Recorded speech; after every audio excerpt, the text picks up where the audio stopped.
It was tough following up the wildly successful Lord of the Rings franchise with a video game spin-off, but Monolith Productions managed to do it amazingly with Middle-earth Shadow of Mordor. It's wildly considered one of the best video game adaptations, and for good reason. Shadow of Mordor took the classic action RPG genre, mixed it with the overused open world concept, and still managed to make something new out of it. The question is, can they do it again with the sequel, Shadow of War? What's up everyone, I'm Jacob with the Leaderboard, and today we're venturing through Middle-earth to discover 7 facts that set Shadow of War apart from its predecessor and other games of the same genre. Strap on your boots because this journey has just begun.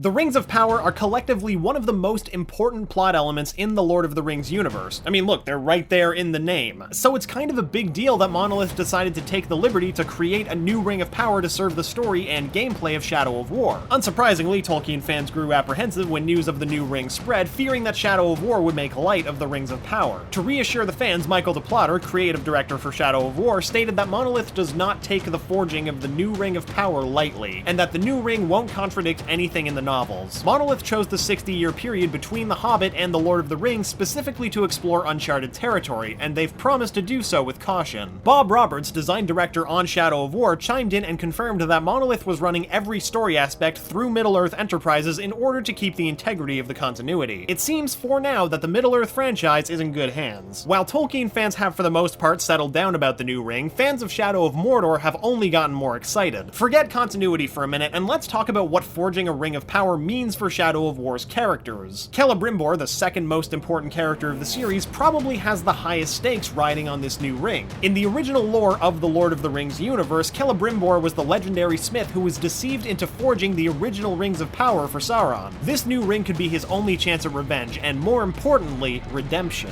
For Talion, the ring is a necessary evil. It's common knowledge that the Nazgul, the 9 great kings of old, fell to the corruption of the rings. And now, Talion is expected to learn how to control his own ring. His ring may be free from Sauron's influence, but Celebrimbor warns him that it can still enslave the minds of man. Talion's struggle with the ring will show most prominently in his battle against the Nazgul, who act as his foil. Introducing a new ring is a bold move on Monolith's part, but it's good to know that they're doing so with respect to not only the series, but to their fans and the original characters too. Whether Talion will turn out like the Nazgul or resist the temptation of the ring and triumph, well, we're just gonna have to play to find out. One of the biggest selling points of Shadow of War's predecessor, Shadow of Mordor, was scale. While other developers focus on open worlds, side quests, and lore in order to flesh out their worlds, Monolith took a different approach to building scale into the Middle-earth title. Sure, the regions you can explore are huge, especially in Shadow of War where there are 5 regions, all vaster than the ones in Shadow of Mordor, but Monolith went through great pains to develop a system that would balance quantity with quality. To this end, they built the Nemesis System, and many credit this feature for the massive success of Shadow of Mordor. The Nemesis System was a huge innovation in how AI interacted with players. Throughout the game, the system generated unique enemies that built their own stories based around the player's actions, and now in Shadow of War, those smaller stories will have a much larger impact on both gameplay and on the grander narrative.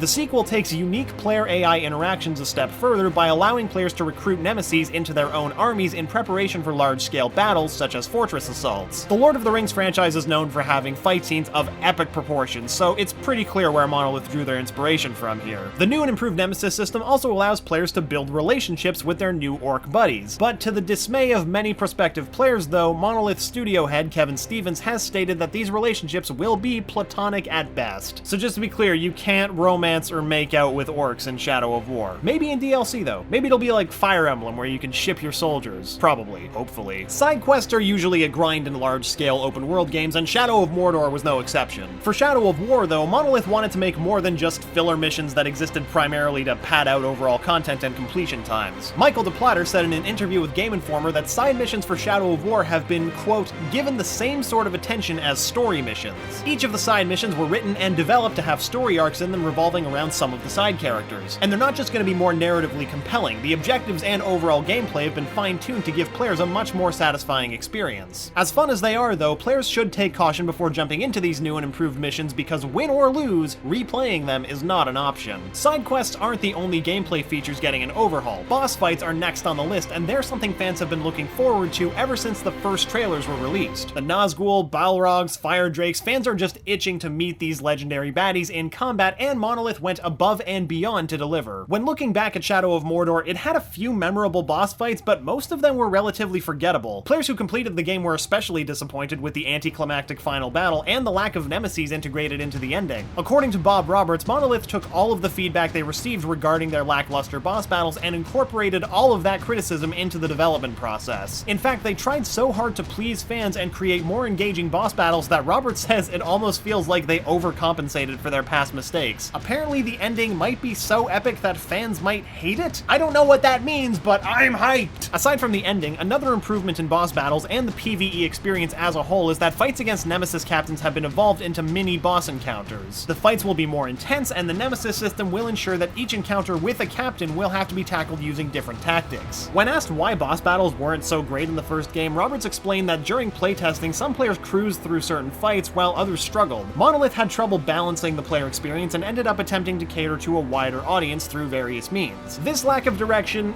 didn't work, so for Shadow of War, the development team put some more faith into their own gamer instincts, which were largely based on boss battles in other games that influenced them. Hopefully, their vision for the game gets the reception that it deserves. Unlike its predecessor, Shadow of War will include microtransactions available upon release that add bonus content to the game for a price. Through the in-game market, players can use their real money in place of in-game gold, or Mirian, another type of currency, in order to purchase goodies such as loot chests, war chests, experience boosts, and bundles containing a bit of each. Loot chests contain rare gear, war chests contain orc followers and upgrades for them, and XP boosts help you level up faster. What's notable about these bonuses is that all of them can be earned by just playing the game, but despite this, the online gaming community still had mixed feelings after the big reveal of microtransactions. Nowadays, just the mention of microtransactions is enough to trigger essay-long rants in the YouTube comments section of reveal trailers. Gamers tend to dislike the quantity over quality approach to DLC, and who can blame them? When they see that naughty 5-syllable word, they instantly associate it with things like gambling, pay to win, or incomplete content. Big titles have in the past betrayed the trust of naive gamers through the practice of microtransactions, and now that Shadow of War is further utilizing AAA marketing strategies, it's reasonable that fans are worried. Some fans of the Middle-earth franchise feel betrayed, since after all, Shadow of War's predecessor, Shadow of Mordor, did just fine without loot boxes. It is worth mentioning, though, that the DLC is completely optional and relatively subdued. Unfortunately, the sting of betrayal bites even deeper when a death is involved. Sadly, Michael Forgy, executive producer of the game, tragically passed away after having fought against glioblastoma, an aggressive and incurable type of brain cancer, for almost 2 years. He was 42 years old and left behind a wife, 3 children, and a tight-knit development team at Monolith.